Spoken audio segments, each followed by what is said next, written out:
The man was so handsome that as soon as he entered prison, he caught the attention of countless muscular men. Soon, a man named Nick paid a high price to claim the man's virginity. For this handsome, elegant man wearing gold-rimmed glasses, Nick was filled with love and even took the time to set the mood. First, Nick gently asked the man to take off his shoes. Seeing how obedient the man was, Nick then asked him to remove his gold-rimmed glasses. The man was so scared he was trembling, dared not resist in the slightest. After 2 such tests, Nick finally confirmed that the man was gentle and posed no threat.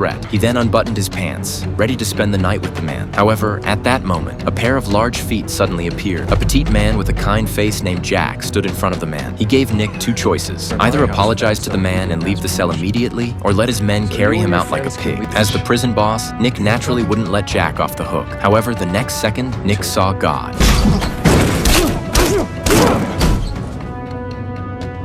Jack's smooth maneuvers scared the man beside him. This man named Jack was a retired lieutenant colonel commander of the U.S. Military Police Special Operations Group. However, because he had forcibly gotten off the bus at a non-stop, he had accidentally become involved in a brutal murder case. Jack walked to the restaurant, just ordered a peach pie, and hadn't even taken a bite when he heard the sirens. He looked up and saw 2 armed police officers had already targeted him. Jack reluctantly handed over the $10 meal fee and placed his hands flat on the ground. Though he was confident he could handle the 2 police officers, he chose to surrender obediently. Jack was then taken to the police station for questioning on suspicion of murder. The detective in charge of the case explained the details to Jack. Not far from where Jack had gotten out of the car, a tall, muscular man had been shot in the head with a 9mm handgun. The victim had been shot in the back of the head, and when found, part of his body was covered with cardboard. Preliminary autopsy results revealed that the man had been brutally beaten after his death. At the scene, aside from scattered footprints, no bullet casings were left behind. The victim's fingers were swollen, making it difficult to extract fingerprints,